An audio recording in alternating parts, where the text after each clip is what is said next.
to arts, culture, and things in between. I'm the host, Rose October, and I'm glad that you can join me. As usual, I would like to welcome those of you who are coming on for the first time and encourage those of you who've been here for quite some time with us, since I've started, to continue doing what you're doing, coming on Sundays at 3 to 5. Truly appreciate. But like always, I like to start off with talking about a little bit about what this program is about: arts, culture, and things in between. This program is one that features individuals who are gatekeepers of our arts and culture. They are not only performing artists, but also teachers, advocates, and scholars who focus on the preservation of the arts and culture. When arts is mentioned, it's being referred to as the different art forms, like visual, applied, or performing arts. Visual arts, for example, would be like painting, sculpture, photography, film. Applied arts would be like architecture, designing and or building a project. Fashion design, working with different types of patterns and fabrics, would be considered applied arts. So would be jewelry design, working with materials such as wood, plastic, metal, silver, and gold, in addition to various types of stones. Furniture design, working with various types of woods, the ways that the woods are cut and designed. When we look at performing arts, we would be talking about music, photography, film, theater, opera, drama, singing, stand-up comedy, and of course, my passion, dance. So those would be some of the pieces that would come under arts. Let's look at culture for a bit. When culture is mentioned, it generally means the way of life for a particular group of people. So for this program, it is inclusive to mean the various groups of individuals that embrace the way of life, looking at attitudes and behaviors. What is important to note, though, is that as culture is mentioned, I'm really looking at how practices are passed from one generation to another. So I just told you about arts culture in the name of the program, Arts, Culture, and Things in Between. Let me tell you a bit about things in between. The things in between are life issues that affect the execution of the arts and cultural practices. This involves both positive and negative experiences that become part of the creative process. My guest today is a guitarist, band leader, and communications specialist. And believe it or not, she embraces arts, culture, and things in between. But before I tell you about her, let's watch her at work.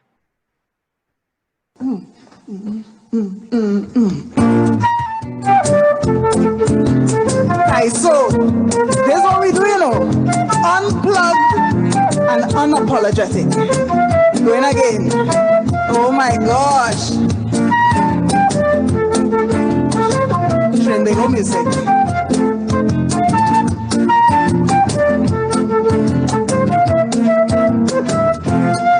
The Trinidadian slang is amusing, but most foreigners may find it confusing. So as you see, it is necessary. Trinidad should have its own dictionary. We all consent. English is very hard to learn, so we invent a language of our own. But if you just land here, you're in a monkey pants. To understand, you won't stand a chance. Like if I say, she tried to mama guy, this shagabat. Well, not a foreigner at all can interpret that. That means she want to make a kunumunu, meaning she wanted mine. She and the sweet man too. So he cussed the wabi until she basodi. Well, as you see, you can't disagree with me. Webster should have come to Trinidad to complete his dictionary about concrete. Oh,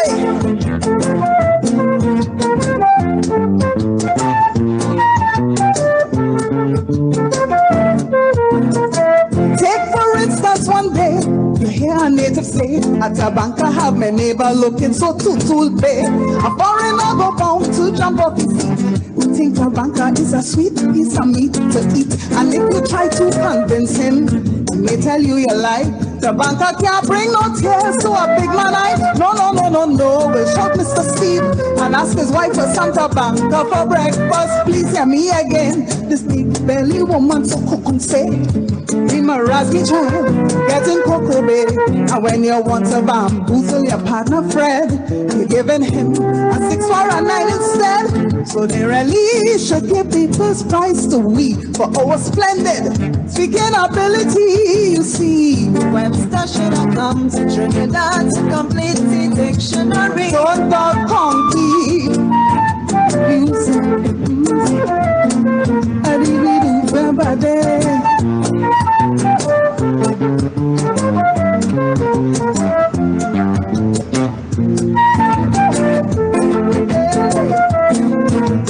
Vibes and it up in the house. Well, no one can state how these words originate, but who invented them was really great. And I think the time will reach when the government will teach school children to use them in speech. So you might hear a big boy say, how you so move along? Or Andrew boy, your feelings are watching. But I'm betting anybody took up a tea. Now we go have to search no dictionary. If you have cocoa in sun, then look out for rain. That is a local quotation we pack with brain. And if you have cocoa bay, try and go get yours. We already ran from its cars. They say Shakespeare great in philosophy. They're lucky he never tangled with we. Webster should have come to Trinidad to complete the dictionary. Sing the chorus for me. Webster should have come to Trinidad to complete the dictionary. Plus the accent sexy. Webster should have come to Trinidad to complete the dictionary. I said to listen to the story. Webster should have come to Trinidad to complete the dictionary. You just can't leave out the Trini. Webster should have come to Trinidad to complete the dictionary. Oh my gosh. There were some vibes there in a Kyrie, guys. That was my guest at work, the incomparable Marva Newton. So let me tell you about Marva Newton, my guest today. My guest today, Marva Newton, is a Trinidadian. Although some individuals would say she is Trinbagonian. As a matter of fact, she is joining us from Trinidad today. She holds a Bachelor of Arts degree in Spanish and Linguistics from the University of the West Indies, along with professional certificates in marketing and advertising from the Chartered Institute of Marketing and London Chambers of Commerce and Industry, respectively. Marva is a guitarist, band leader, and a communications specialist. Over the past 25 years, she has straddled the arts and culture circuit as a musician and the corporate world as a public relations and communications professional. Marva's critical involvement in music, theater, and the arts began in 1992, when she was made band guitarist and later band leader for Raul Gibbons' I Wonder Fall, the second in the playwright's groundbreaking trilogy of calypso dramas. For her, a self-described calypso aficionado, this opportunity was like a dream come true. Since then, Marva has worked extensively in music and theater in key performance and coordinating roles. Much of her experience was shaped and guided by musicians, theater directors, and playwrights to whom she remains forever grateful. These stalwarts include Yvonne Sarant, Louis McWilliams, Raul Gibbons, Dr. Lester Ephiba Wilkinson, and Desmond Way, just to name a few. Ultimately, like others have invested in Marva, her dream is to help young people fulfill their personal development goals through a unique mix of motivational exchanges that include elements drawn from Trinidad and Tobago's local music, culture, and traditions. The following highlights Marva's artistic involvement and cultural contributions. He's a member of David Brew and Friends Vintage Kaiso Band since 1992. He has adjudicated at all levels of international Soca Monarch competitions between 2010 and 2014, inclusive of junior and senior editions. He's been the band leader of Carrie Kaiso, an acoustic group on a mission to keep Calypso alive while celebrating the masters of the art form. And this was launched in 2011. We just saw Marva and the band.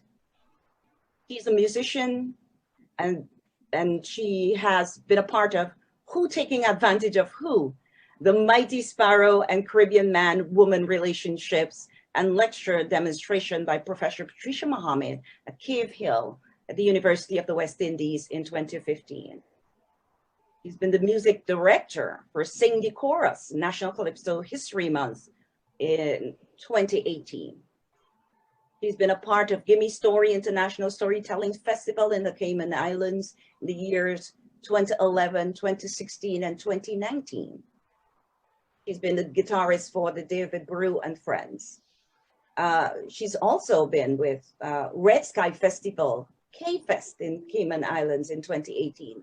And she was the guitarist of David Brew and Friends there. How about going to Rupununi Music and Arts Festival in Georgetown, Guyana, 2019. That was just last year. And this was Kyrie Kaiso in performance there. I'm sure we'll get to see a little bit of that later on here. He's been a guest artist with Kyrie Kaiso at Barata Productions inaugural virtual festival, Bankra Caribbean Culture Festival, just last month. And I must take a quick minute from you, Marva, to shout out Andrew Clark of Bankra Festival and Barata Productions. Marva has also been a musician for If Sparrows Say So, public lecture demonstration in honor of the Dr. Slinger Francisco, also known as Mighty Sparrow.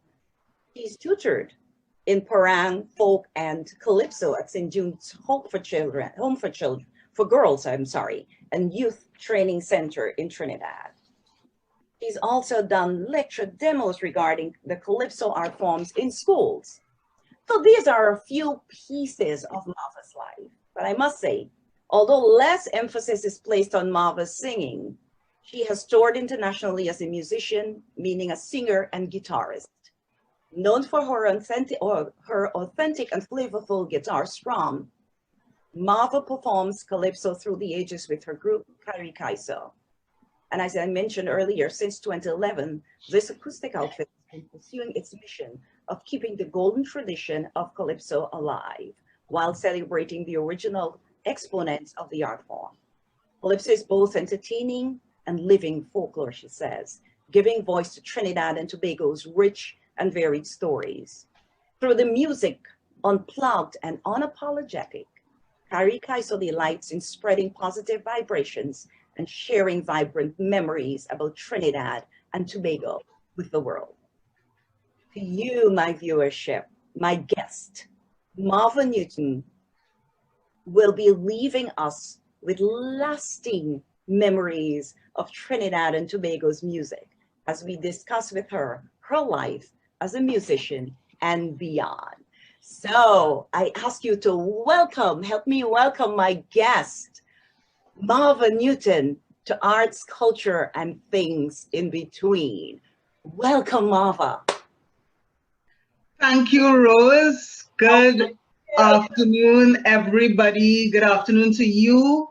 Thank you very much for having me. This is amazing. This is amazing. I'm really humbled at the opportunity to to chat, to speak very naturally about the work that I do and the things that interest me, and that's what it is about. Yes, Yeah. yes. I am so, I'm beyond happy for us to meet up again and do this, you know. Yeah. Yeah. Give thanks. Give thanks. Yeah, so I have a few questions that I thought of, and I thought these questions would help us to get to know Marva a little better, a little differently. And so I'm hoping that the candid conversations will allow you to be vulnerable at times without fright as we have this discussion about you. So we just watched that clip with you and Carrie Kaiso. Uh-huh. Yeah.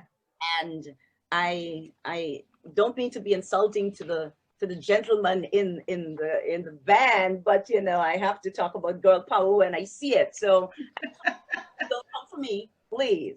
Don't come for me. I love you too, but I just thought it's kind of empowering. Mm-hmm. It's motivating. It's sexy to see a bunch of girls. Thank you. Thank you. Yeah. Mm-hmm. And when I put the group together, at first in 2011, you would see some changes. My sister was with me, and I used a lot of other instrumentation, electronic instruments. And then over time, this outfit, as it is now, it works better for me in a number of areas. And I'm happy to have my flautist, Michelle Marfan, who happens to be my cousin, on board, background singer Nicole Carter, and James Fenton is on the inside. But three-thirds of the group is about, it's female. And I felt that when I looked around that the men, the gentlemen, the Calypsonians, who were keeping the art alive, doing their bits, maybe not as mainstream calypsonians, but as entertainers doing calypso. I didn't quite see women being represented. So hold Nobody, that thought. you know. Yes, What? hold that thought. Hold that Uh-huh. thought, because I want us to throttle back a bit. Uh-huh. Okay. So, Mm-hmm. this question is going to tickle you. I'm warning you. Oh my gosh. So you're a communication specialist. Okay. Uh-huh. Along with many other titles in the artistic arena. Yes. As a communication specialist, what do you do? And I'll get to the piece with the music later. So what do you do? Are you actively involved as a communication specialist right now? Right. So I have been employed. That was my formal work as a communication specialist over the years. And if I were to break it down to, in the simplest forms, I helped the organizations that I worked with to put out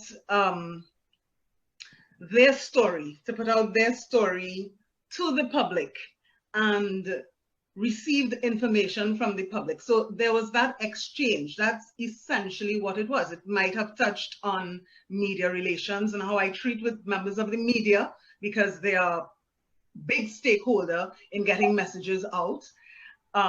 It might have touched on public relations or stakeholder relations. But at the end of the day, it's about that information exchange. And I always felt that if at the end of the day, somebody can make a better decision, maybe one that impacts on their pocket, or one that impacts on quality of life issues, and I was part of that equation, however small, I'm good with that. And that's how I measured it. And so I had to draw, as a communicator, you draw upon your skills to speak, to treat with people, the interpersonal skills. Writing as well is a big part of what I do. And as you said when you're introducing me, I straddled both worlds, the arts always inside of me, doing what I do as a guitarist, and at the same time not cheating anybody, but certainly the one needs to pay the bills and that kind of thing. And I know we will talk about that kind of thing later on.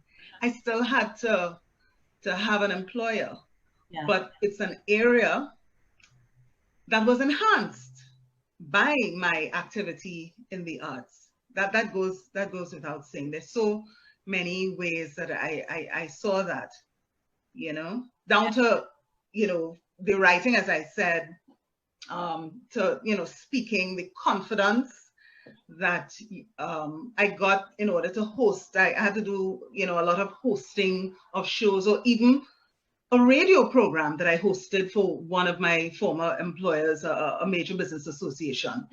So, and I saw where the rigors of the theater and the discipline of music and theater enhanced what I did as a communicator. So this is the question that's going to really tickle you now. This is a part of the question. How come a degree in Spanish and linguistics and not theater arts or music? I mean, how come? Rose, you want me to kind of show up my age here or something? because the first thing is that, at the time, I was gravitating towards the University of the West Indies. I'm a graduate of the St. Augustine campus. But the music program and the theater program were not fully developed yet.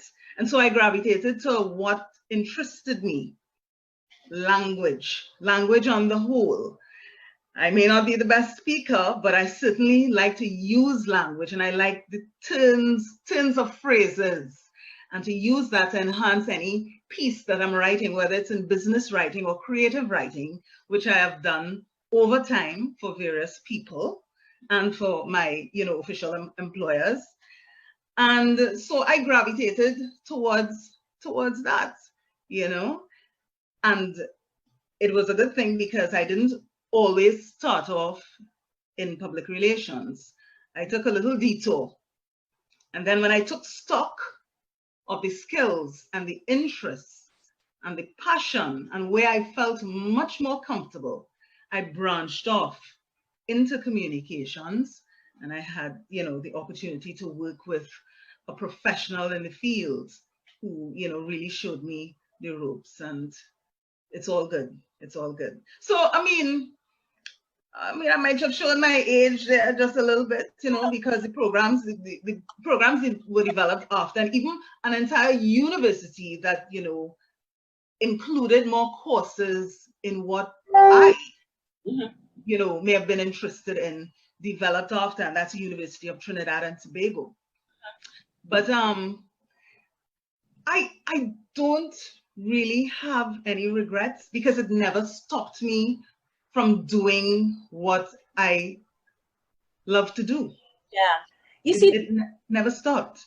It never stopped. The arts, though, and I think for some of us, we can truly say that we have this gift, whatever it is, whether it's playing an instrument, whether it's using our body as an instrument. Because as an artist myself, one of the things growing up as a child, I've always heard, you need to get some education just in case if something goes wrong, you have something to fall back on, right? Because yeah. And I say that with endearment when I talk about the old timers, our parents. Of course. They most times they did not see the arts as sustainable. You have education to become a teacher, a doctor, or professions. Now times have changed drastically, but I think in being able to bring everything that you've done, everything that you've learned into who you are as a person, really helps to elevate you in the different aspects of your life. And that's what I'm hearing from you, Marva. Yeah, I have really sort of maybe struggled with the whole question of purpose and passion and profession, and I never wanted to cheat anybody, but I wanted to be true to myself. And if our, parents and guardians or caregivers gravitated towards, where the money was at. It was because of what they knew. That's what they knew, and that's what they were seeing in their time. And still, those stock standard professions, they still get the kind of respect. But then, there are those of us who simply want to do and bring out what is inside of us. And there's absolutely nothing wrong with that.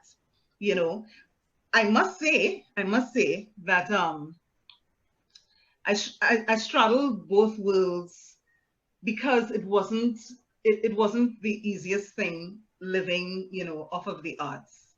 Times have changed, of course, and those who go on to be, more qualified and that kind of thing, I imagine. But even for those individuals, it's still a little difficult. And I don't need to talk about the times that we're now in, which is, making it a little more tough as well. And I'm speaking about this pandemic age and all that it brings. But at the end of the day, there is something about being true to what is inside of you and pursuing that, rigorously, regardless of. And over the years, in between my corporate assignments, I've certainly found a lot of joy, and it has been rewarding financially as well, in terms of the artistic endeavors that I've engaged in. I have no regrets, really. I have no regrets. How awesome, that you can just open your mouth and something melodious comes out, right? Or you just pick up an instrument and you just start to strum and everybody moves, and it's so funny. And I think in my next life, Marva, I'll come and I may not dance as much, but I play an instrument and learn to sing. I believe in my next life. So, fun and joke aside, I really admire the fact that some individuals stick to it despite the odds. And that's when you know that the person is passionate about what they're doing. I mean, you started off answering the question saying, oh, I'm going to date myself, right? Or something to that effect. And it comes to your history, the amount of years you've been doing this and still continue to do it, and like fine wine, getting better at it. Give thanks, So as you give thanks, I want to put you on the spot, seeing that you've been doing this stuff for so long. I'm going to test you now. Marva, why don't you just play something for us? Just play. You're proving yourself now. Yes, Rose. I'll be happy. As you know, I mean, you said it in the opening, Calypso is what I'm interested in. It is what has, the reason why I started the group.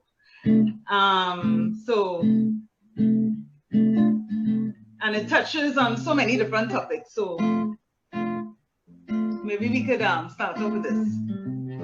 One by Duke, because it's always about celebrating the masters. Okay. What is Calypso? I'm sure you don't really know. I'm sure you don't know what is really Calypso, because the words and the rhyme that we sing is only half the thing. I can tell you that Calypso is more than a work of art. It is a feeling which comes from deep within. Sometimes a tale of joy or one of suffering.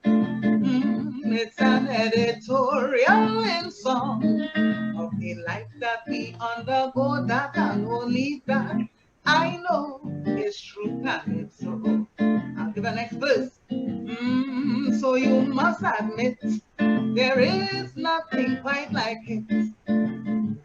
Our forefathers were brought from West Africa. They used to chant and sing in the fields all day. And while they work, they sing in their own love way about how Master treat them bad. And so Calypso began here in Trinidad. It has a rhythm all its very own.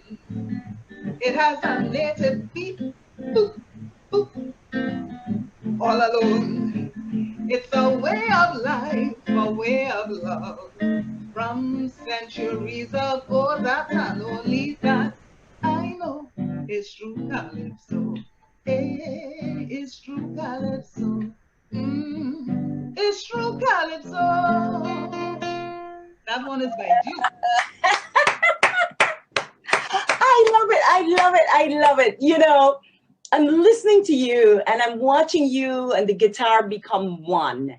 And I'm thinking that Marva said she only started, and I said only started doing this in 1992. You said that your involvement in music, theater, and arts began in 1992, Marva. Yeah.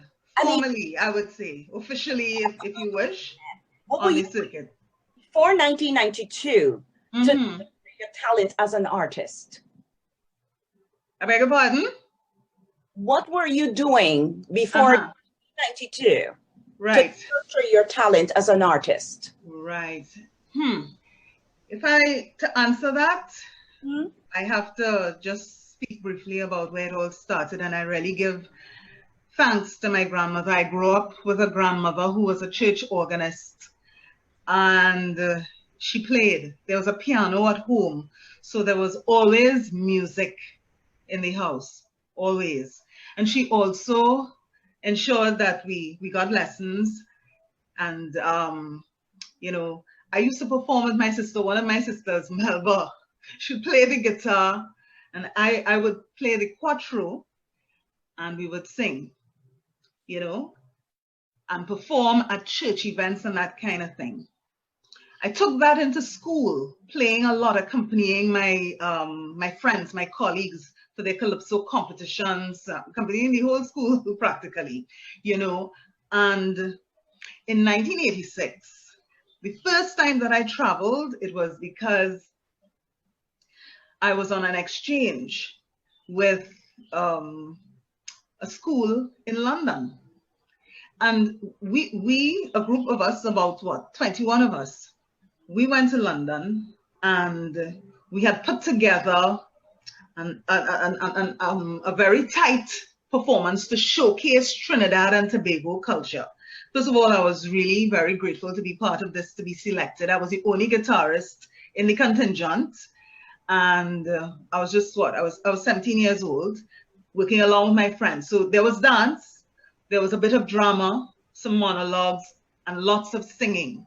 It was the year David Rudder, who was one of our premier lyricists, he did, you know, the Hammer and Bahia Girl. So we included other calypsos as well as folk songs. The highlight of that, I remember, is performing at the Commonwealth Institute in Kensington in London. And I remember that Sunday evening, it's a circular space where we had to perform, and there were people on different levels. And for a 17-year-old, maybe there are people listening who have, you know, performed at many other impressive spaces. But at 17, and looking out there and seeing their response to what we were doing, man, it was, it was very, oh, I loved it. I loved it. I loved the moment. I love the fact that we were putting out Trinbago culture there, and it was being lapped up. It was being received in the spirit in which it was being given. And the space was full. And I've always said that I want, and this is where it started, you know, those little nudges and the urgings of the spirit. I would like to do this. I would like to do this in a more, you know, professional manner, or at the very least more often. I think I was thinking more in terms of that, right? And so all during that time, my teen years, it was always about, yeah, we'll get Marva to do it. Yeah, you know, music ministry. You know, I grew up as a Roman Catholic, so that I have led choirs, I have played, I've provided accompaniment for many years, because, you know, all of that shaped me. So prior to 1992, before launching out, you know, on the circuit, just a little more in the public eye than I was before. I would say that I was, you know, it was the music ministry, because that music ministry also took me to the Cayman Islands and to the Bahamas and to Antigua, you know, and it was amazing. The music was always there. It was a different type of music at that time, but music nevertheless. But the calypso, I was listening all the time, always listening and loving and collecting. And you know, in those days, again, I'm going to date myself. we had the cassette recorders. So when the songs, the radio stations are playing the songs, you go and you press the cassette recorder to record the songs. So I could go back and learn them. I'm speaking here about the calypso. Go back and learn them, you know. And then 1992, an opportunity came through theater to play this music and to meet people who, you know, I think my dreams were sort of wrapped up in theirs. And if I'm to mention, you know, the first calypso musical was it was Sing the Chorus. I'm sorry. It was A Wanna Fall by Royal Gibbons, and you just read that. And so I'm indebted to director Louis McWilliams, who saw, you know, the talent in me. You know, I was working under a musical director at the time, Desmond Wade, but Desmond was arranging for a steel band side, and this play was being held when Panorama, which is our local pan competition, was taking place. So he had to be whisked away, and they looked to me. This is my first play. Okay. Rose, I was very concerned, but I said, no, you can lead the band. You could count them in. You can, you know, let them do their thing. You know the play inside out. And they believed in me, and they did invest, you know, time and energy in me and give me that boost. And I've done it. And I stood up there and directed the band, because the music is running all the time. You've got to get the right key. Make sure the key is right for the actors to sing. Can't miss a beat. No, you know, downtime. You know how it is in the theater. And it was absolutely amazing. You mentioned something that's critical, and my heart skips a beat every time I hear a guest talk about those individuals before us who nurtured us. Yeah. In the arts. We can't do this alone. We really can't do this alone. And for many of us, that passion is burning in us also to pass it on to others, because they said the best teachers are the ones who are continuously learning too. And I think it's very critical that we pay homage to those definitely who have led the way for us. And that's critical. So I really applaud you for mentioning those individuals who've helped. But I want to mention one more person, because folk guitarist, calypso guitarist, and music director of a major folk performing group, Ewart Sarant. I don't think that the trajectory that I took would have been quite the same had it not been really for him. That was the music part, you know. Others brought the theater background, you know. But the music in theater and the folk and so on, there's a gentleman, Ewart Sarant. He's known to, you know, people I'm sure who are on the live, if people are tuning in. And he really nurtured, he saw some early talent, because I don't really want to say this, but I'll say it, you know, there weren't many females playing in the way that I was playing, and he saw that, and he saw the interest, and so he worked with me not formally, but because we were involved in so many projects together, I was observing, and you know, and he encouraged it.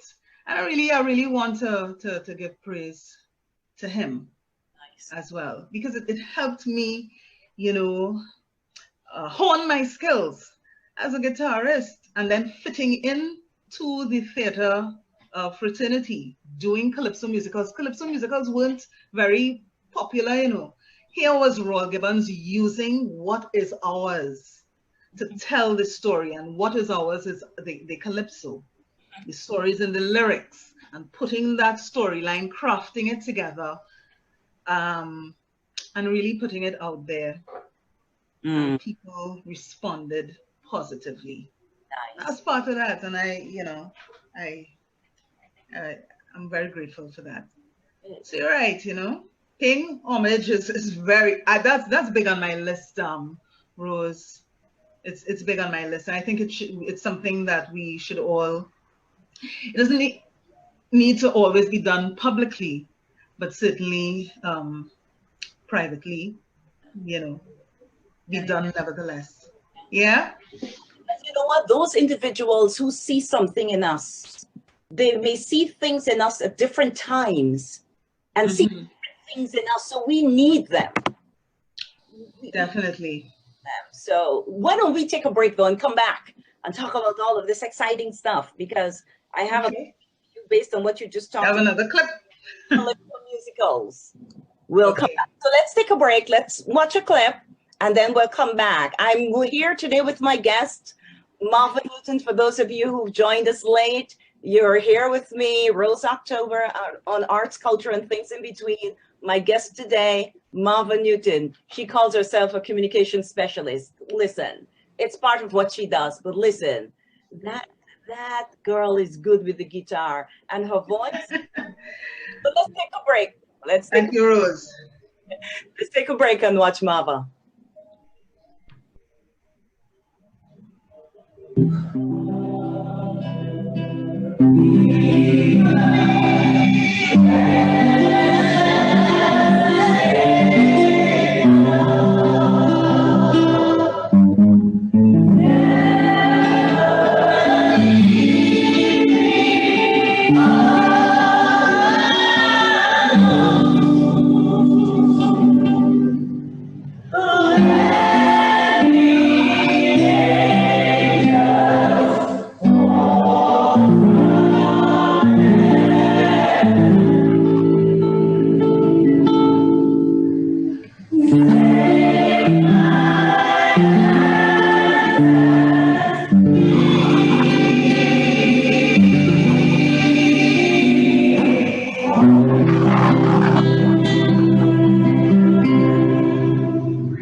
I'm wondering if you spend some time looking back at some of your work. I know for me, I don't, you know. Do you spend some time looking back at your work? I didn't used to do it, but I must admit that with the advent of social media, Facebook makes it a little easier for you to actually see. But I don't always, this might sound funny, but I don't like always looking at it, you know. It's just a thing. But I don't know, as you get older, you begin to appreciate, you know, okay, that was a time in your life. And you see, because sometimes, you know, you always wonder if you could have done it a little differently. Yeah. You know how we are very critical of ourselves, you know. Well, some of us are, I know I am, you know, so I don't always look back, but sometimes I do. And I provided that clip, you know. It was my involvement in Bitter Cassava, which is written by Dr. Lester Ifibo Wilkinson, another gentleman that I really have to pay homage to. In the clip, a local singer, very respected, Miss Mavis John, does the lead vocals with the ensemble, and it's directed by Miss Lois Lois, who was the vocal coach. And my work on Bitter Cassava really was about bringing that authentic folk sound, though that particular item wasn't necessarily folk. but it's part of the folk play, bringing that folk sound to life and leading the ensemble, right? And when Dr. Ifibo came to me, he said he couldn't quite think of, you know, anybody else to really fall into that role and do it. And I saw that as somebody who has always been very supportive of me, and certainly, you know, reaffirming in me the ability to really take the music. Some of it was original, and include all the nuances, and then lead the small ensemble to, you know, thrill the audiences. Yes, I just thought that that moment in the play in Bitter Cassava was always very moving, and it was just, you know, guitar and voice essentially. So So, it's just one of many. but exactly one of many. That's what I was about to Yeah, yeah, you know, I'm so, yeah, I don't have clips like from, you know, my earlier times, the pre-smartphone era. pre-smartphone era. It in the pre-smartphone era, it wasn't as easy to capture. Yes, some things were recorded, but you got to go now and look for a tape somewhere, you know, and that kind of thing. And you know, we don't always have it, but in the smartphone era, it's a little easier, you know. No, so you have done, in addition to doing Bit of Cassava by Dr. Lester E. Feeble Wilkins in Port of Spain in 2016, you were on that play. You were guitarist and band coordinator, right? Yeah, I was. You know, I led the ensemble. Okay. And yeah. Mm-hmm. And you've been, okay, I'm gonna blast you out now.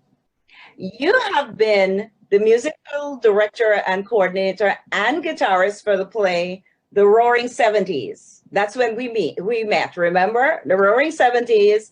And that was a drama by Zeno Constance, produced by the Sapadilla Sisters, right? In 2015. Yeah. And, then in 2019, mm-hmm. music director of A Wanna Fall in Trinidad, National Calypso History Month. I'll ask you to talk about the History Month in a minute. But I want to talk to you about how you describe yourself. Yeah. You know, you refer to yourself a lot as a guitarist. I do. Although you sing along with playing the guitar. Yeah. Right? So before I ask you about the singing piece, I know that you're able to read music. I've watched you work. Yeah. Yeah. What about writing or scoring music, as they say? Yeah. So I don't score. What I do is I work with somebody to transcribe my ideas. And there's a wonderful gentleman, you know, over the years that I have relied on, Mr. Mikhail Carter, you know, for transcribing ideas that I have. You know, and not funny enough, it was actually one of the reasons why I was a little hesitant to come to New York. And I'm glad that I listened to Louis McWilliams, who was the person who asked me, you know, to go to New York to do this production, Zeno Constance's production. I want to say something. If you're hearing any noise, background noise, we are in election mode in Trinidad, and apparently there is some kind of motorcade or advertisement. Okay. Yes. And I really wish they would go away right now, but this is what is happening. They don't stick around too long, but I'm hearing it. I'm sure you're picking it up. But I was saying that, you know, Louis said to me, hey, he needs to go to New York. The Sapadilla Sisters want to do this production. I can't think of anybody else but you to go with me. You know the material. Again, it's a calypso musical. And Rose, a lot of my work with, you know, Caribbean people living in New York at that time, or people who were not familiar with calypso at all. They were not familiar with the calypso. And so I had to work with them. We're talking here about coaching, getting those subtle nuances of the phrasing, the expression, you know, apart from learning their lines, they had to learn the calypso. I mean, it's a calypso musical. So he relied on me, and this is the director, Louis, to really transfer that knowledge to them. And I think a lot of what I add to folk musicals and calypso musicals is that understanding of the calypso and the nuances, as I said.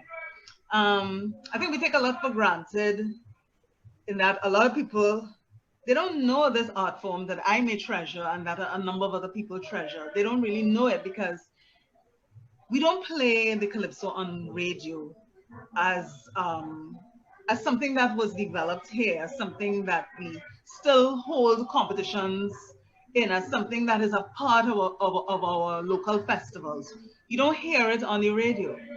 The young people today, and this is not a complaint, it's a statement of fact, you know, that young people are hearing a lot of dance hall, perhaps, and hip hop. They might be into rap and that kind of thing, as opposed to calypso. So when they audition to perform, you know, they don't quite know how to sing it, but you've got to be able to put it over much more authentically. And this is where I come in terms of shaping and crafting. And you would have some idea because you saw me work back in 2015, I think. It was a wonderful experience in New York, as I said. What also thrilled me is that, you know, the team, the group of the cast was very appreciative of the work, and they took on a new respect of calypso because they saw the value of the lyrics, you know. I want to say a special shout out. I'm not sure, he probably wouldn't be listening, but today is Brother Valentino's birthday. He's 79 years old today, and The Roaring Seventies is a play, a musical that uses his work a lot. It is from his pen, and he gave us beautiful melodies. And I was able to work with, you know, somebody to transcribe and deal with some of the changes. I did have to write short pieces because as the director changed, I had to change too, you know, so that the music. And you know what I remember about that production in New York, Rose? One of the things, Clarence Curvan, who is a Trinidadian who now lives out there in New York, I believe. He was a band leader, a respected band leader here. He came to the production one night and said he thought it was recorded music playing, you know, and as I took that as a compliment, and I also commend the team of brilliant musicians with whom I worked as well out in New York. But I want to raise your awareness to something, and you probably just passed it by, Marva, and didn't even stop to think about it. When you talked about coaching, you know, working with individuals who really didn't know much about calypso from that aspect, from where the play was coming, and you were able to coach them. I saw your linguistic ability at work, because you know how our American brothers and sisters can sometimes struggle with our dialect. Yeah. And I do believe that once there is a good coach, such as who you were for this play, I mean, excellence was at the top. And I see that your degree, you know. Well, you know, I think it's a love for language, it's a love for words local. That first clip that you played, Trinidad Dictionary, it explores the words that we use. a lot of it, we don't use those wabin. You know, nobody refers to a woman like that, but it's still part of our local parlance, our, you know, grandmothers and so on. They use these words. A lot of them are French influenced. Some of them are from the Spanish, but it makes the language so alive. And you know, it's interesting, you know, recently, you know, a senior government official has been sort of including some of these words when he, you know, was addressing his audiences. And it's pretty interesting. It's sending younger people back to the dictionary. What did he say there? Yeah. Yeah. And so having there's some people who have grown up and they have never heard these words, or they don't know how to pronounce them. So imagine working with people in, you know, your American brothers and sisters, and you're trying to get that authenticity, and the director is insisting, okay, this is the cast we have to work with. We want to get that authenticity.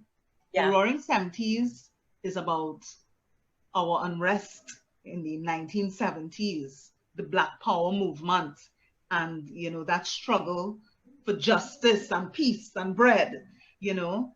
And so again, using the calypso and working one-on-one, I remember it was a little exhausting working one-on-one with the individuals, but boy, was it rewarding, Rose. Yeah. I really, to see the finished product, I was happy that I didn't turn Louis down, because I almost did. I'm glad that you came, because that's how we met. But I also want to stick something in there to say, when I listen to the Trinidad dictionary, many of those words we use in Trinidad, and it's a Caribbean regional thing too. I like that, you know, because some of the words I listened to, I was cracking up. I was like, that, you know, yeah, we say that. I'm glad you recognize them. Yeah, good stuff. Yeah. Mm-hmm. So I know as a creative, you have ideas for song. I know that. I mean, I'm not a songstress. You know, I'm a singer and I have ideas for songs. And if you listen to me here, if you become the fly on the wall, you listen to some of my lyrics I put together, man, you'll be laughing at me. Mm-hmm. Tell us, Marva, tell us how you deal with your ideas of a song. I mean, considering that you do not score music, I'm thinking you would be ashamed to have those ideas go to waste. How? Well, when I was referring to the ideas, it was really from an instrumental point of view in terms of transcribing them, because a lot of the work that I've done, they are period pieces, and the music, it shifted. The music in the 1930s, I'm speaking about calypso again, 1930s, 40s, wasn't quite the same in the 50s. It certainly wasn't the same in the 70s and that kind of thing. So I was speaking about that part of it. I used to write, you know, calypsos for smaller corporate competitions. People would come by me again to be drilled, you know, just like how you have a drill master for the steel pan sides. People, you know, might ask, how do I put this over? And I will, you know, sometimes I've written kind of thing. Even when I was launching the Kairi Kaiso back in 2011, I did an original piece that I had written, because I felt that as part of the whole celebration of the Masters, I also wanted to include pieces, but I didn't push forward with that, mainly because I think there is a body of work out there that remains largely unexplored. And as one of few females doing it in the way that I do, you know, there is room and there is space to share those with people, right? I think you mentioned that I play with David Barrow. I owe a lot of you know, praise to David. You know, David does a lot of the more humorous types, and I've played with him over the years, and he focuses on that. And I felt as a woman, I wanted to include, when I'm performing, to include other types of song and to take advantage of the discography of a number of artists, women in particular. So you would find that an event with a slant for women, you know, I would be invited this year, International Women's Day, you know, Kyrie Kaiso performed. And I always want to make the music relevant to the event. And the event was, you know, panel discussion about domestic violence and other issues that are about women, okay? It doesn't mean that when you're entertaining, it has to be doom and gloom, you know? You can include some humor, but certainly some of the songs that, you know, I chose put the issue out there, because through the arts, through music, people sometimes get an understanding from a different avenue of what the issue is about, apart from sitting and talking about it. So I was really very happy to do songs that were relevant, you know, to the forum at that time. Yeah. So I have to ask you one more question before we take a break. Mm-hmm. This piece with the singing piece, because I'm coming right back to that. You do not call yourself a singer. No. Sing beautifully, I think. Thank you, Rose. Thank you very much. How do you explain that? You don't call yourself a singer, but you sing beautifully. How do you explain that, Marva? How do you? I don't know. It's a personal preference. It's the same way, you know, I call myself a guitarist, and I make it very clear I know 3 chords. And I don't, it's in a way, it's about not having any delusions of grandeur, right? I don't see myself primarily as somebody, I'm looking for a singer. I'm not gonna say, hey, and put my hand up in the air.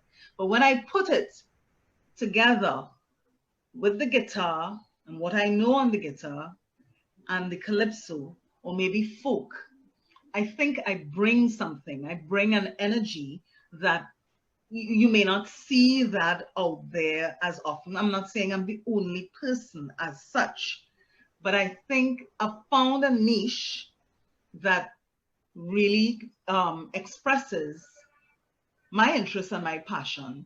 And so I put it together. But primarily I'm a guitarist, you know. Yeah, I don't, but thank you. Don't think I didn't hear the compliments about the singing. I appreciate it. But I wouldn't call myself a singer, you know. Clarify one more thing before we take a break. You mentioned calypso musicals, you mentioned folk, and what I'm also hearing is the preservation of traditions, of art forms. Trinidad. How do you define wanting to be a part of a particular calypso musical or folk piece? What goes into you making your decision to be a part of that? Well, I'm always very happy when work is created, as you said, that goes towards the preservation of the art form. And I mentioned that you don't have, you know, a whole lot of calypso being played and that kind of thing on the radio. So the opportunity to showcase it for young people, that, you know, that clicks immediately if I know that an audience. So you would find that in a number of the plays I've worked with, we always have school mornings. That's important. You know, it's also important, Rose, the fact that older people identify with this music and that nostalgia is a niche. Right. You know, and they need to be entertained as well. And there is nothing more rewarding than seeing those smiles, because it's preservation of memory, our stories, and preserving it through, you know, the musicals that are crafted. towards just that. And that gives me the impetus to go all out. I'm you know, tasked with choosing musicians. You know, the last one I did, last two, well, as music director, choosing the individuals, people with who, you know, have some kind of understanding, but through the vibration that you communicate to them, they bring it out, the music of the period. But those two things, young people and older people, they are close to my heart. They're dear to my heart. And I know that there's some people who are very dismissive of nostalgia. I have picked that up over the years, and for them it is about staying in one place. I don't see it like that. It's, for them it's almost stagnation. I don't see it like that. I see it as a celebration of the ancestors. And I can tell you that you know, when iconography and everything that we see around does not celebrate, you opt to do it. You don't complain about it, but you opt to find ways to put it out there. I don't do it on my own because, you know, I'm working with people who actually create this stuff. But I bring the music alive in the way that I, you know how best to do that. And that is part, it adds to the body of work that is there, that somebody can look back and say, hey, this has documented Trinidad and Tobago music, and it celebrates the men and women who are exponents of the arts and putting it out there. And when you explore the lyrics as well, it's not only about the music. When you go into the lyrics, you can chart the history of the country in those lyrics if you take the time to go into it. And a number of exponents have, you know, stood out because they have, you know, they have done work that has been recognized more than others. That is not to say that every year we don't have a whole lot of men and women passing through Calypso tents who do not record, who, you know, we should forget about. And I'm saying that because there's a project that I'm going to be embarking on to sort of shine a light on those, you know, but as for another discussion, perhaps. Well, Certainly, also, yeah. I'm also, what I also heard was the element of preserving folk culture there too, because if you talk, as you talk about way of life, you're talking about your traditions, folk, and life. But my takeaway from what you, one of the takeaways from what you just said, Marva, is about the elderly. I'm very passionate about the elderly. For those of you, my mom died at 95 last year. And one thing that I discovered as a social worker, trying to bring comfort to my mom, was this element of, and it was a social worker who had discovered this, playing old music, oldies. And I remember getting a DVD recording from one of my friends, Dr. Leah Matthews. He's actually recording now with pieces of This Time in a Long Time. And I played that for my mom. And with her battles of dementia, Alzheimer's, you saw sparks in her eyes. She was tapping her hands, that kind of a thing, very responsive. So I'm saying that to say that what you are doing in terms of the revitalization of the masses music can also be therapeutic, can also serve in a form for, you know, I want you to bear that in mind too, as you continue on. And as you said that, Rose, it reminds me of the fact that every year I go to a particular home, you know, for the elderly, and I'm allowed to do that. And I see the smiles and I see the value of being there. And I was out in the Cayman Islands last year, and I had to miss going to the home in Trinidad. And do you know, an opportunity through my good friend from Barbados, who's now living in Cayman Islands, George Jones, asked me just like that, I'm going to a home, you know, it's close to Christmas. Would you come, Marva, and do some songs? And I was like, wow, I would love that. And I went, and again, the same kind of response, doing that stripped down, unapologetic music that they responded to. Yeah. And so you're quite right. You're quite right. It does have that therapeutic element to it, because these are older people. They're not, their bodies aren't working as they used to before. And man, to see them respond, it's something else. Big respect to music therapists out there, because that's work that they do, you know, officially, and it does play a role. Yeah. You know, I'm having a moment. You said music therapist. Actually, my mom died on a Tuesday, and the Monday before she died, the music therapist was there. And we knew mommy was dying, and the music therapist played some, with her guitar too, Marva, played some Christmas songs. Yes. My mom actually waved bye-bye to me. Never forget that. And I knew it was close to the hour. So there's some power in that music therapy. Give thanks. Let's take a break. So listen, I am sitting with Marva Newton. She's not duplicated. Don't even try it. All right. She's coming to us via Arts, Culture, and Things in Between. I'm your host, Rose October, and we'll take a quick break and watch Marva at work, and we'll come back and we'll have some more. Hey,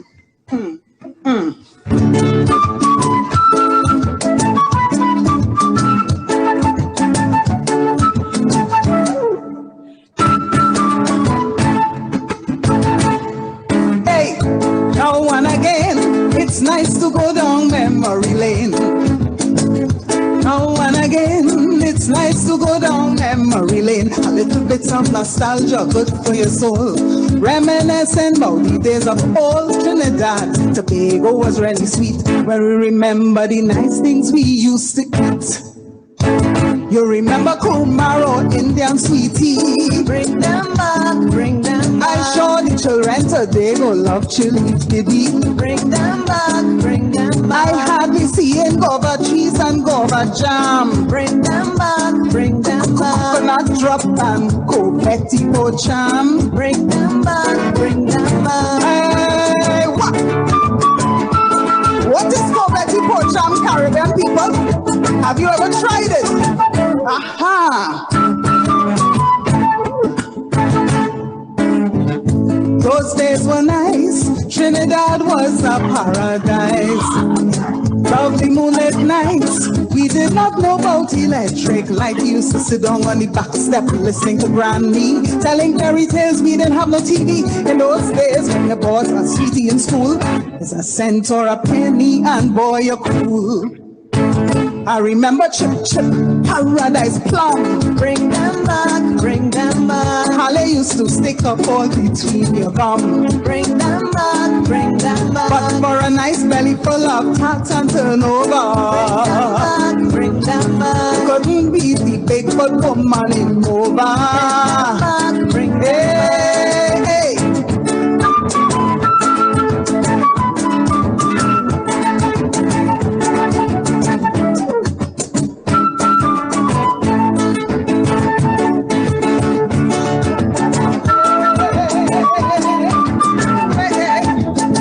Nice music.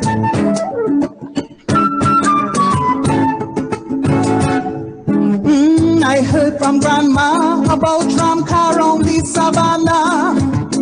She also told us about the railway and trolley bus, running jockey in the canal I can't forget. Rubber syrup press, coconut palette. Those days in school partner was really nice. We used to have big waters, belt and shave ice.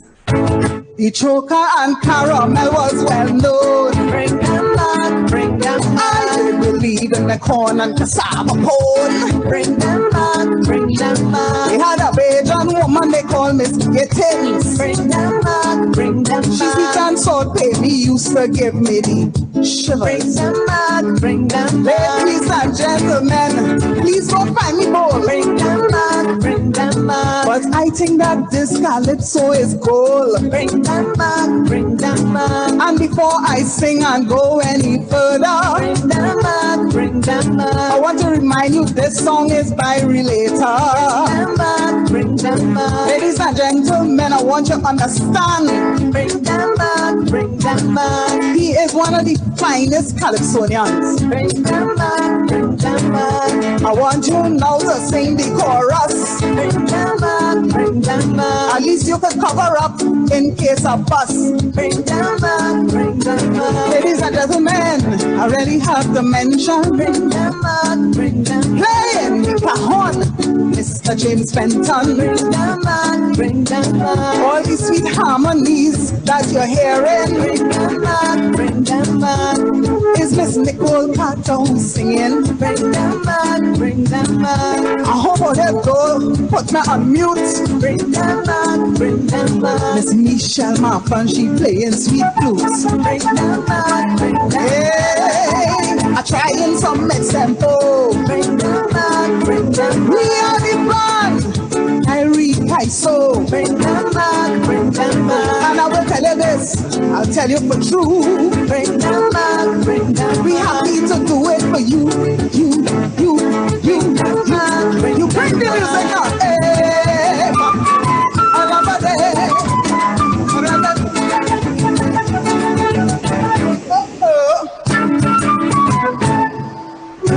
Ladies and gentlemen, thank you so much. It's been wonderful. Long live Kaiso. Bring them back, bring them back. Yeah.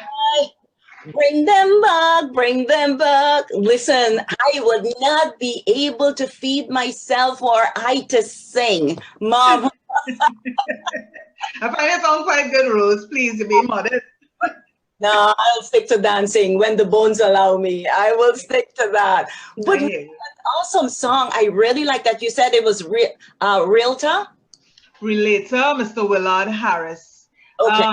An amazing guitarist, musician as well. So, you know, I have admired him over the years. And so it's a pleasure to include Bring Them Back. It always gets a response because I try to extempo at the end of the song, you know, which is a part of Calypso, you know, the extempo where you make up on the spot, you know. I like that. I like that because it's tough. It's a tough thing to do. You gotta be on your feet to do that. Yeah. So yeah. We just saw the band that you lead, Kyrie Kaiso. Explain to us. What about the name? Explain the name to us. Oh, the name. When I was thinking about, hey, you know, I want to perform. I want to have my own group, Kyrie. I don't really know. I like alliteration. Okay. I like alliteration. But Kyrie is like the Amerindian term for island. Yeah. There's also Iere, I-E-R-E.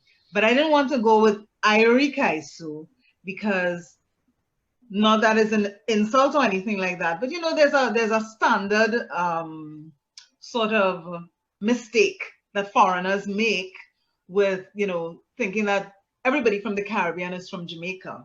Right. You know? And so I didn't go the way of Iere Calypso. I said, well, I'll use Kyrie, and then the alliteration is there, and it's very compact. And so I went with Kyrie Calypso because I want to get in that element too of island and local,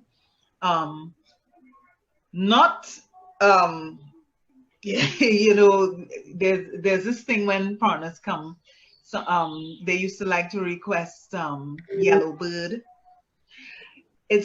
We've moved away from that. It's not the Yellowbird model, but it is authentic Calypso as far as I'm concerned, you know. It's unplugged.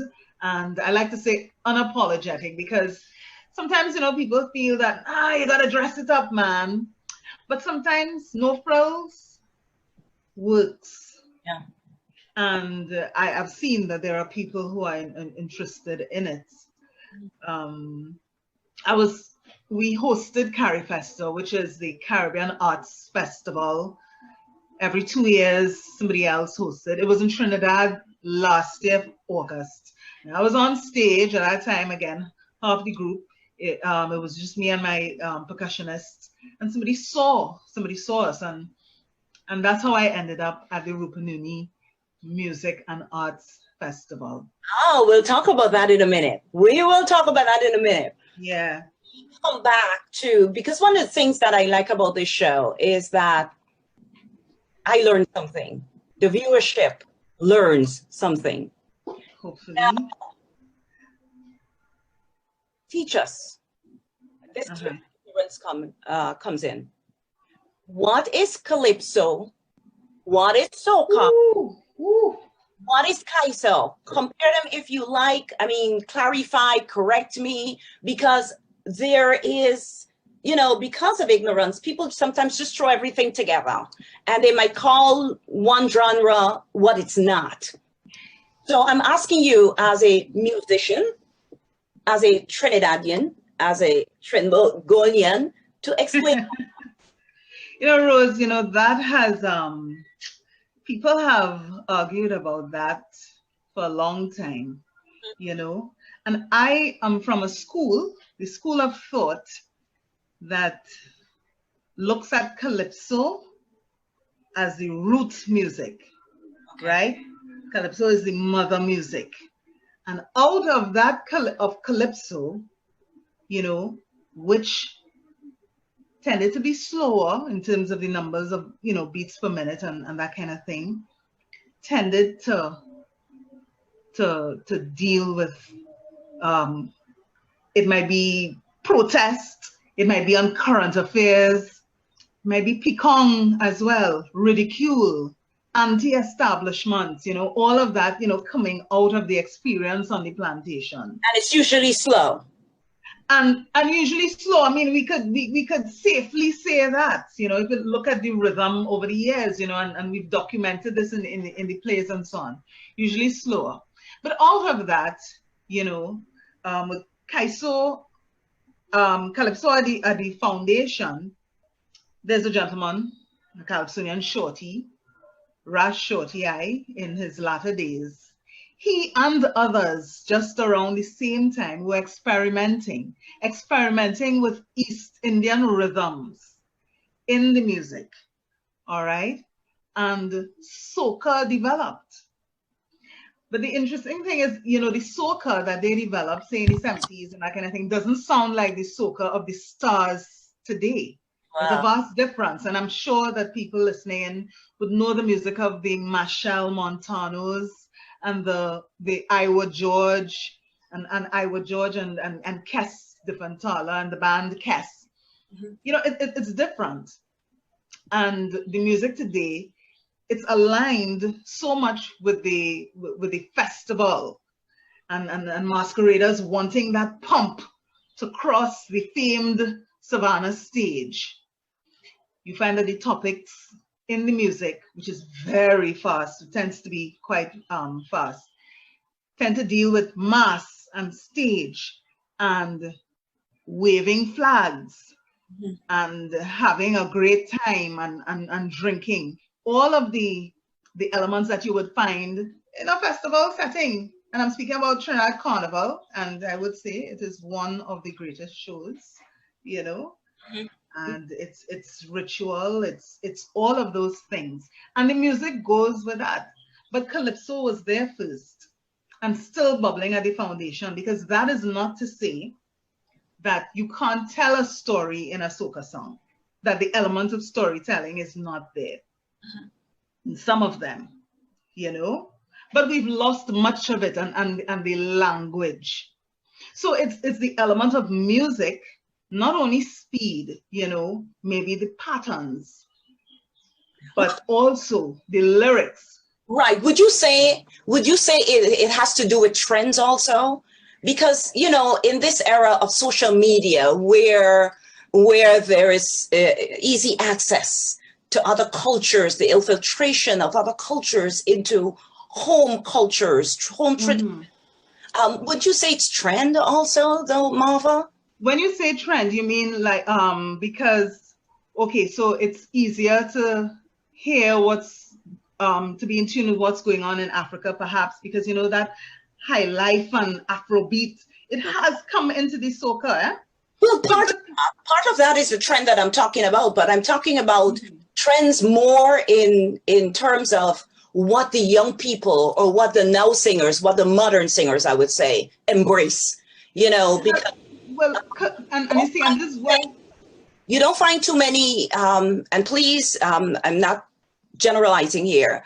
There's a segment of the young artists that really don't embrace consciousness of politics and ways of life and all of that. And that's where we see the wave your flag, jump and go down, you know, and all of that stuff, which is fine because there is a place for all of that. And when I talk, that's what I'm talking about.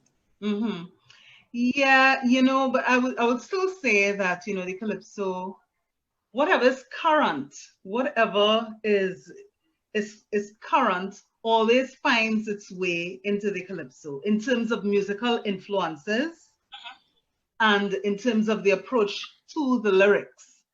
But I think again, because you know, there is not that consciousness, and though there are struggles, I think the gravitation is towards you know, the dub or Jamaican dancehall to address those issues more than, you know, a young person might put it in a calypso, because it's so much based, so much intertwined with the festival nowadays. It's not that calypso was the music that was driving carnival over the years, but there was a greater consciousness, I must admit, in terms of addressing those issues. And a lot of the composers have said, you know, who wants to hear that stuff when we jumping up? We don't want to hear that, you know, you can't get water and your leader is, you know, involved in corruption.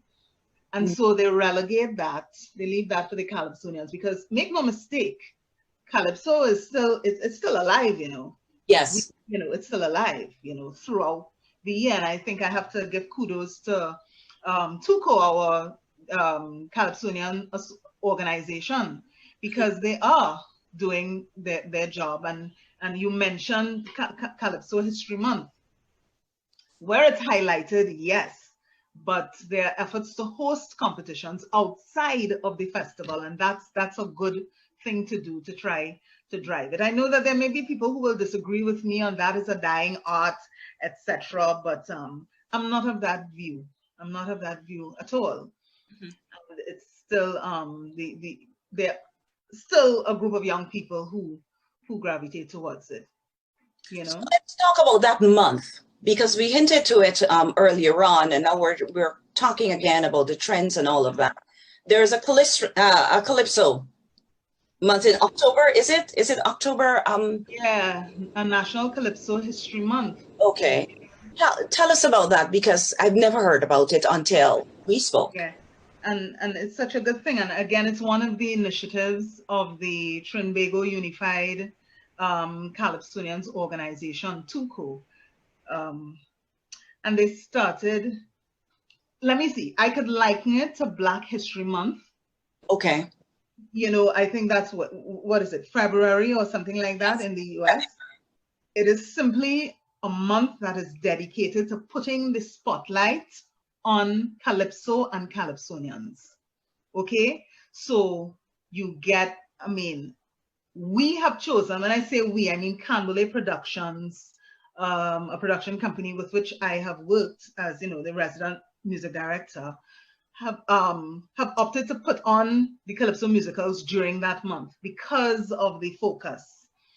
You have award ceremonies, films, the full works, to celebrate these exponents of what is a true and valuable art form, coming out of Trinidad. So the month of October, led by Tuco, is dedicated to that. But, a number of, other, you find that venues, but this was, up to last year, venues would host more live calypso action, and Kairi Kaiso has benefited from that over the years. There's a space in the West called the Movie Town, Fiesta Plaza. We have gotten the gigs during that month, at that time, and other private corporate gigs and so on, just keeping the thing alive. I think it's it's something very good to do. During that time as well, I get a little busier in terms of going into schools. Right. The reception is always very positive. I'm thinking, it's so funny you said that, because I'm thinking just having a month in itself that to do this, so much can happen in terms of tapping into those young minds. And as you were talking about that, the elements involved in Calypso History Month, I started thinking that for Guyana, I will start speaking to those who have ears to hear about having a national masquerade month, because one of our traditions is masquerade, and I'm a part of the Guyana Cultural Association, and we work on keeping art forms alive. Sure. We've done a 4-year project of Masquerade Lives. And I'm putting this out there now. We need to work on the Guyana government about having a national masquerade month, heritage month, whatever we want to call it. So you've kind of sort of just planted a seed with us talking about the National Calypso Month that you celebrate in Trinidad. So yeah. Happy to do that, and even if you don't wait for the government to endorse it, I mean, certainly the groups that are involved in masquerade can take lead. Yeah. And and we know how when it's good they tend to jump on board, with the funding and that kind of thing. But to start off, I'm never one to sort of blame. I'm not suggesting that you are. Wait for the government. People who have the vibration and the energy, and they really want it to happen, certainly, and get the media on your side, so that they could showcase, because they've been really good during Calypso History Month. See, the thing though, and I don't want to take away from what we're talking about with your work.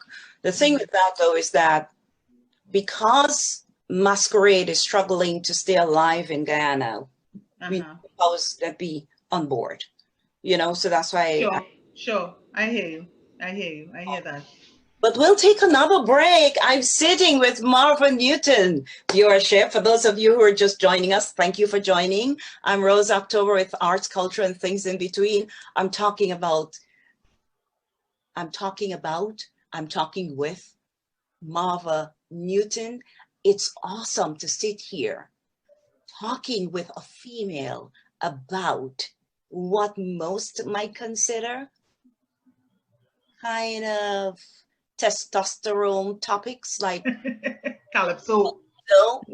But we're having a good conversation here, and it's all good. Yeah, I think so. And thank you, Rose. And I know we haven't ended yet, but thanks for having me. So I'm enjoying this. So I'm totally enjoying this, Marva. But let's take a break. Let's take a break and watch Marva at work again.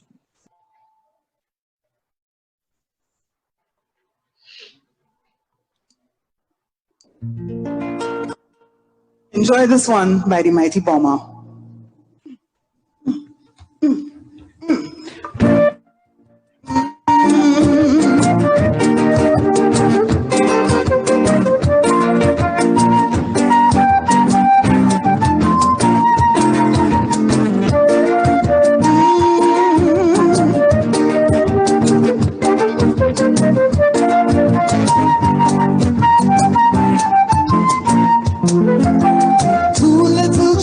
John and James, down by the seaside playing games. I see 2 little children, James and John, playing games by themselves alone. John asked James what he want to play.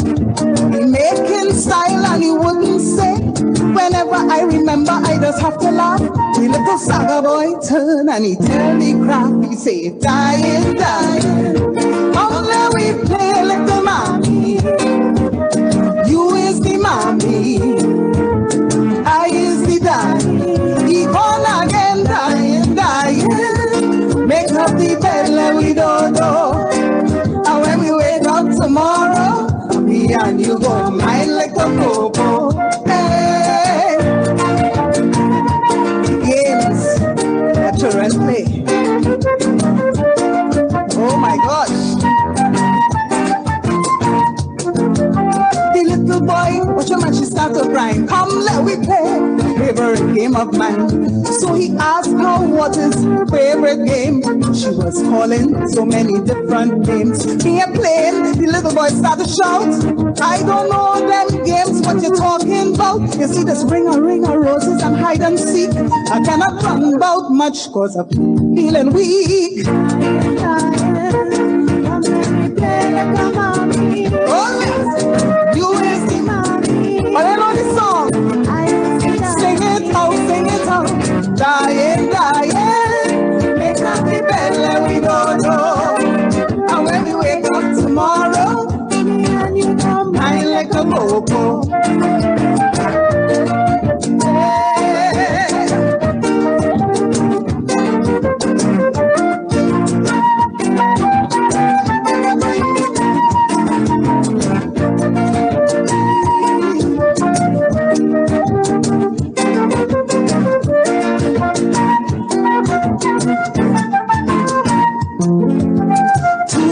People now they're living still in a pretty little shack in Lavantil with 5 little children. If you want to know, well, it's a favorite game that we have them. So, well, if you see them how they looking like mom and dad, so many purples to represent Trinidad. You may think that a lion, but it's true, you see, because John is the wife and James is he. Oh my gosh, true story. You is the mommy, I is the daddy. Born again, dying. Make up the bed, let we don't know. And when we wake up tomorrow, get me not again, I say dying. Come let we play,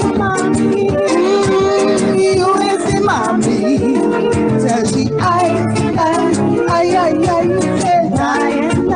Oh my gosh. Caribbean people, wake up tomorrow, and you go mine like a popo. This one was for Mama, celebrating the masters.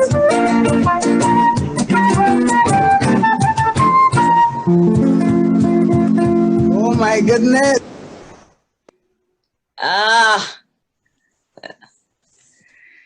So we're back with my guest, Marva Newton. Man, this music is so catchy. I don't know the lyrics, but I was mumbling my own words and shaking. Yeah, and that's why I celebrate those, you know, the writers and in the true tradition of Calypso, they wrote what they sang, and that Bomber, he won the Calypso Monarch back in what, 1964 or something like that. Wow. Well, he's in his 90s now. He doesn't sing and perform anymore, but he is like a walking encyclopedia about the music and Calypsonians with whom he worked over the years and for people that he wrote for. And so it's an honor to celebrate him and keep it alive. Yeah. Going to a school, you sing that, it registers. Yes. Yeah, with them. And, you know, and in terms of the issues too, because I think I mentioned earlier, you can get protest songs, Kong, you know, the extempo. I mentioned the extempo. And I have to say that that is always a high point because I try to show how it was done before. And it's the young people gravitate towards it. One of the pictures, one of the photos there was they wanted to know, a group of students wanted to know the chords because there's a set melody for the extempo, which is singing extempore, singing extemporaneously if you wish, making up on the spot. But it's typically used to like mess up people or to ridicule people. So they like that. You don't have to get all, serious about it and everything. But that element, so I always bring that up because it is a legitimate and the people who are able to do it well, they got to be respected. Yeah.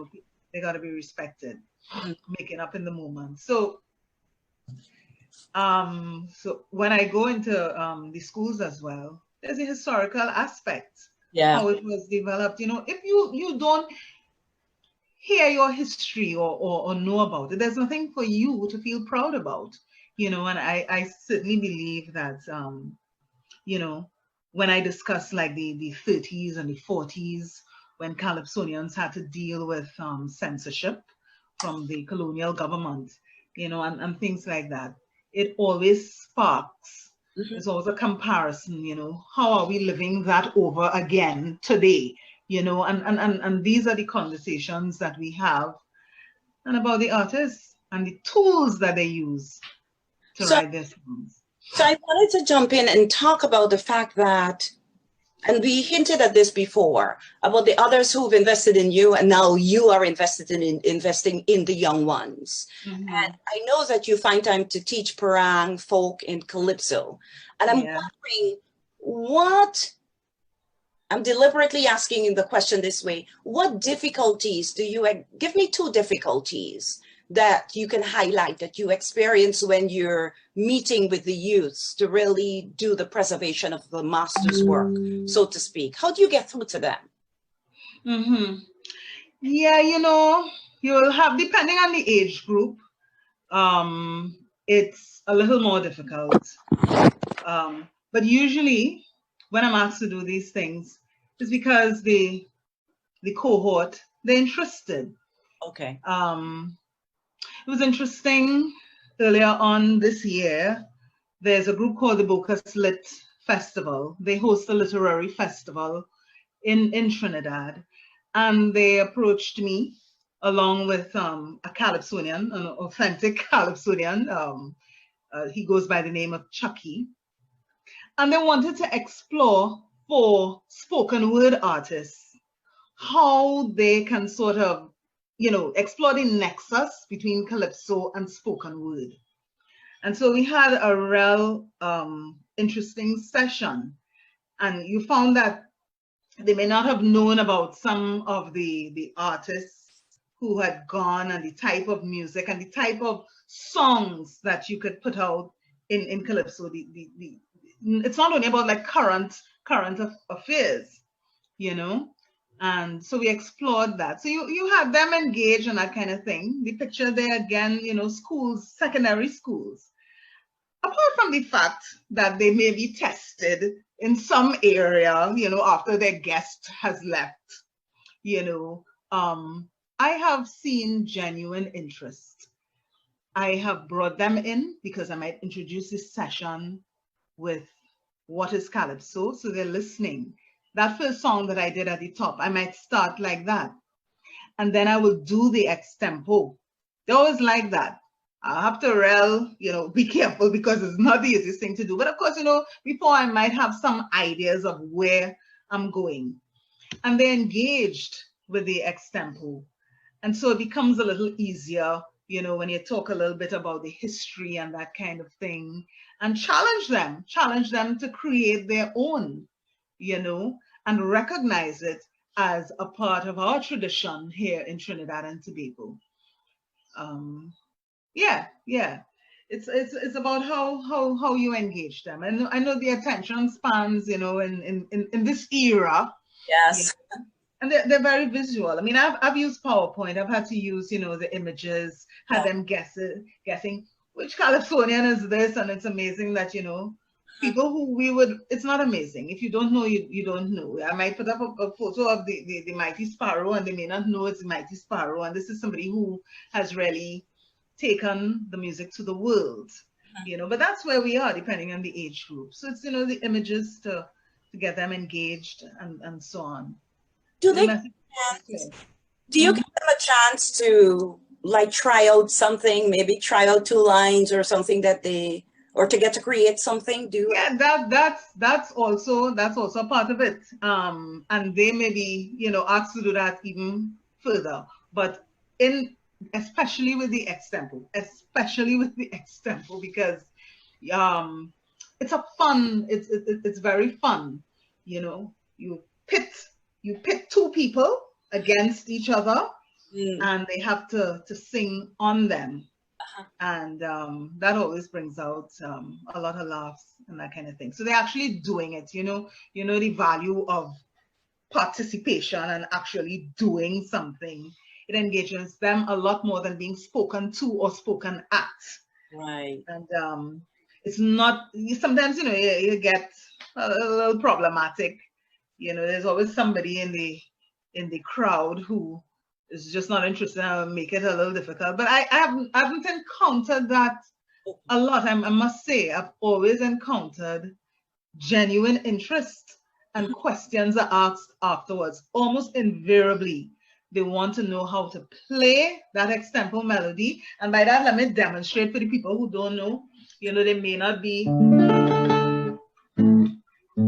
la la la la la da da da ba da da da da da da da da da da da. I really should be singing words, but I just wanted to show the melody, like I don't want to embarrass myself by trying an extempo and then a bust. So well, we are sitting here today, and I really have to say, I'm going to try a verse, but I do not want anybody to think I rehearse. I'm happy to be with you, Rose. All these hard questions that you pose. But what I really mean, it's good to be here on arts, culture, and things in between. I try something. Totally on the spot, eh? Oh, totally on the spot. it worked. Give thanks. Give thanks. Yes. But the children, they like that. They love that. And when you see, you give them the opportunity to try it out, they don't want to stop. So let's do this. You're gonna laugh at me now, Marva. So what is die die die doi die die bi bi di bi doi doi doi doi doi doi doi boy ba doi doi ba doi ba doi ba doi ba doi ba doi ba doi ba doi ba doi ba boy ba doi doi. What is that? Is that considered extempo or no? That is just making herself a fool. Hey, Rose, well, no, you didn't sing any lyrics there, so that is not really extempo. What you have to do is get some lyrics to go with that melodic line, that melody that you just sang there. I wouldn't do it. I can bring up the rare, making them songs that I love, and I don't know what they mean and what I'm saying and what I'm doing. All I know that it's something nice to me, and I'm having fun. Oh man! But let's take a break, though. Oh, did you want to say something? Go ahead. I was just saying that that's one of the drawing cards for the students, and it's a real joy seeing them do it. And it's also a drawing card for us as Trinbagonians. That's how we line. We are people of rhythm and rhyme, and when we get together, we tend to sing and stuff. And any casual line, you find that somebody might break out in an extempo, and the bottle and spoon come out. And that's who we are. That's who we are. And I love it. I love it. I really do. Well, my extempo would be something like, thank you, Marva, for coming today. I really appreciate you. How about that? That's the most I can give. Marva, that's the best I can give. Well, I'll give you a little clap for that, and thanks. I appreciate being here too. All right, we're coming down to the end, my viewership. This is Rose October with arts, culture, and things in between. As you can tell, I'm having me a blast with my guest today, Marva Newton, who calls herself, one of the things that she calls herself is a communication specialist. But I'm putting that to the side today only because of the nature of this program, it being arts, culture, and things in between. And I'm focusing on her being a guitarist, her being a singer, her being a musician, and everything else that speaks to her artistic ability. We'll take a quick break and come right back and talk some more to 5 o'clock with my guest today, Martha Newton. Marva Newton. Marva Newton. Let's take a quick watch. When you feel that the time's so down, there's more guys so to come. When you feel that the time's so down, there's more guys so to come. When you feel that the time's so down, there's more guys so to come. And when you feel that the time's so down, there's more guys so to come. Gina, Dana, Rosita, and Kamantina, sing song for our holy. Excellent program, you can get them all for nothing. Come make a road, mama. Yankees go and Sparrow they go on now. Hey, last train to San Fernando. Last train to San Fernando. And if you miss this one, you'll never get another one. Last train to San Fernando. Slide on loose, don't go your way. Slide on loose, don't go your way. The who's going to be white man, take out one and take my ticket. Inside the way for one, slide on loose. I like the boys say, slide on loose, don't go your way. Slide on loose, don't go your way. And it's so road. I heard a warning, I somebody crying.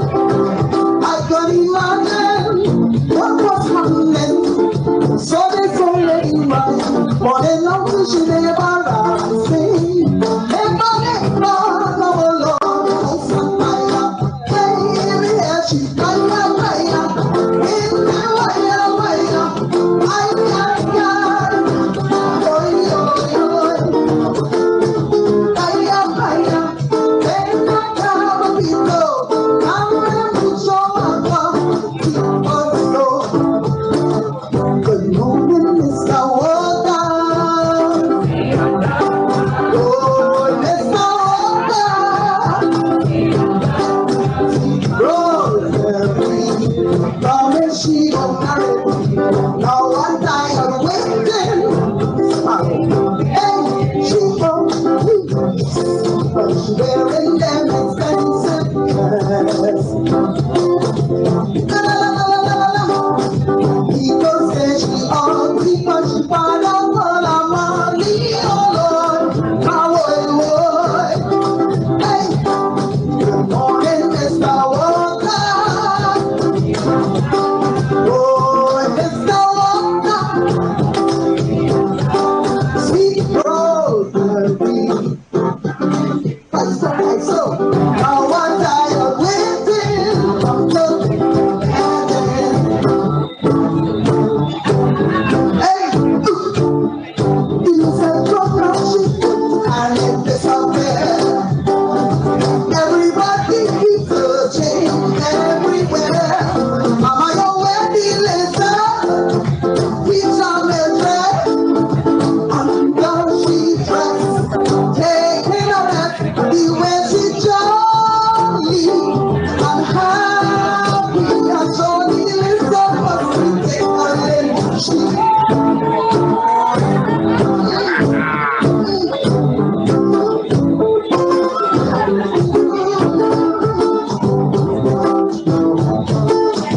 Playing class with a little in a glass, little get away from and run up on a t-shirt. Oh Lord, she ran right through. Wonder what will happen, but she's laughing up. When you watching everybody, hey, little run that feet and sing, sing it, sing it, sing it. Everybody, hey, mama, your wedding listen. Back home is get a line going, you know. You understand?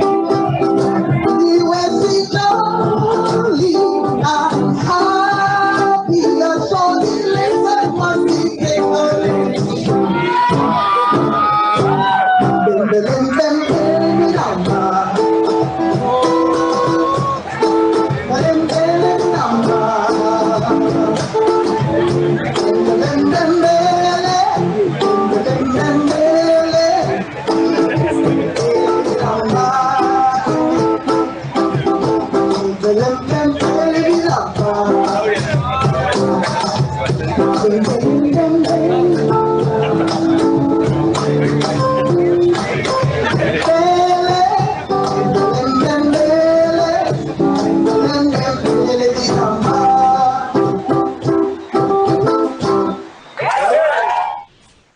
Marva, we Guyana, are Guyana. winding down. Wow, you were in my neck of the woods, as the Americans would say. You know, Yeah. you were in good old Guyana, good old GT. GT. How was the experience? You actually went to the Rupununi Music and Arts Festival, right? Yes, we were invited to perform for that. Who thanked you? And You started to talk about that earlier. yeah, when I was performing for Carrie Festa in Trinidad back in August, Dr. Bob Ramdani was in the audience, and he came to me after what was a very short performance and said he produces, along with a group of people, a festival. And I did look it up, and sometimes people tell you things and it doesn't always happen. But in this instance, 3 months later, 4 months later, it happened, and we were able to go. We were well taken care of, and I had an amazing experience. And that's James Fenton with me, my very trusted percussionist, very talented.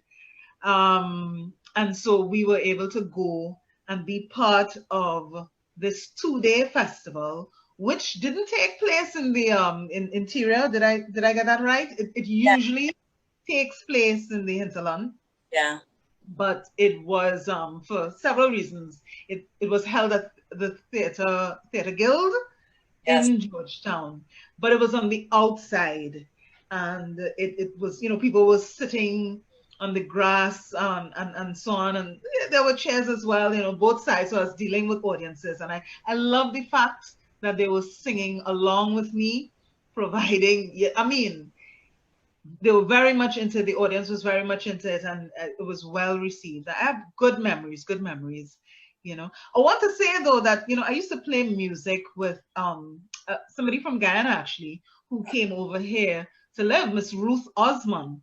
Ruth is a flautist, as well as she writes her original songs. So the first time I actually performed in Guyana was with her at again, it was the Theatre Guild, and it was back in something like 2012 or something like that, a couple of years ago. It was a show with Paul Keams Douglas, but that was, I was just supporting her with her music, that kind of thing. But it was, Ghana experience has always been good.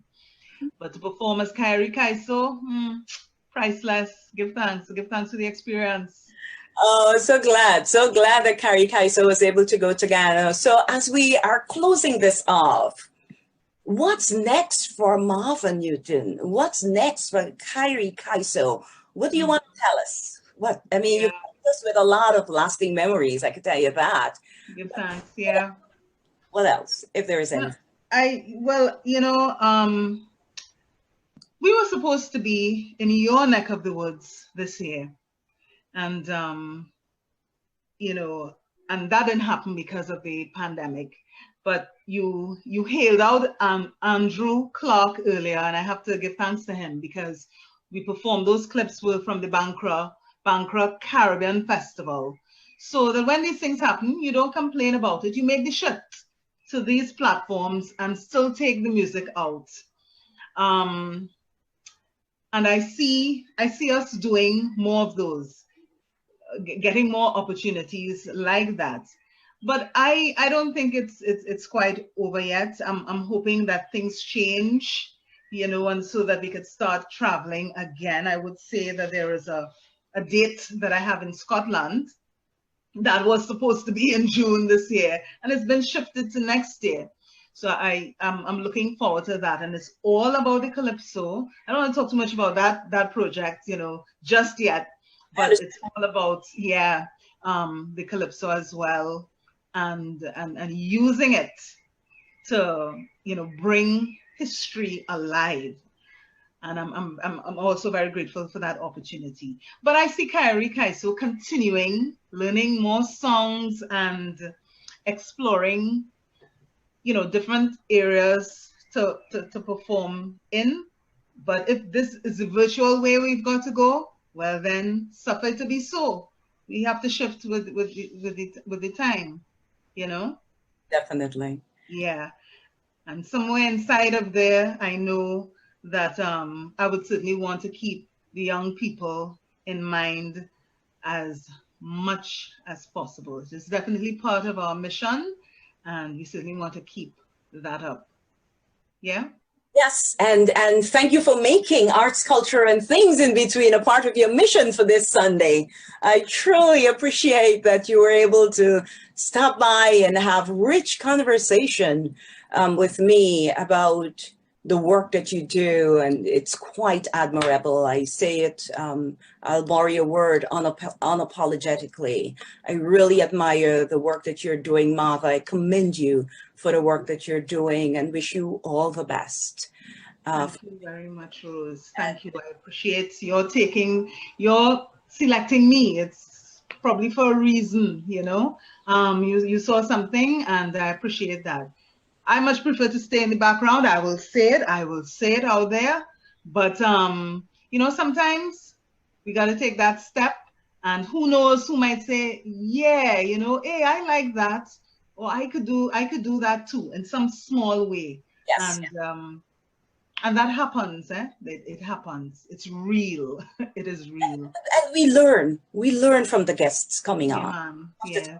We learn from the guests coming on. Thank you very much. Thank you. One person has learned something new, we're good. We're good today. I have learned a few new things, but as I wrap this up, I've just said thank you to Marva Newton, my guest today. I want to say thank you to the viewership for joining us again. To those of you who are joining for the first time, hope you enjoyed it enough to come back next week and tell a friend. I would like to say big thank you to Raul De Silva, the technical engineer behind all of this, making it happen very, very smoothly and seamlessly. He runs rdpros.com. Please check him out.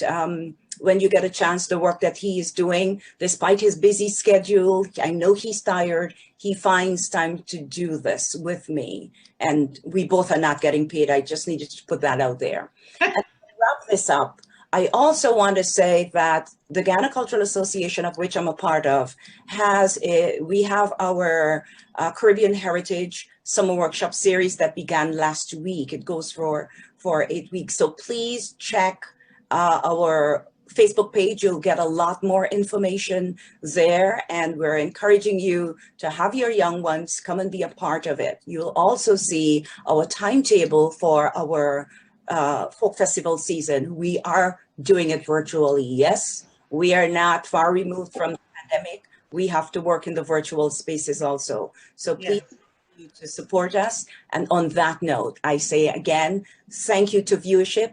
And just as important, thank you to Marva Newton, my guest for today on arts, culture, and things in between. I wish you a productive week and see you next time. Bye-bye.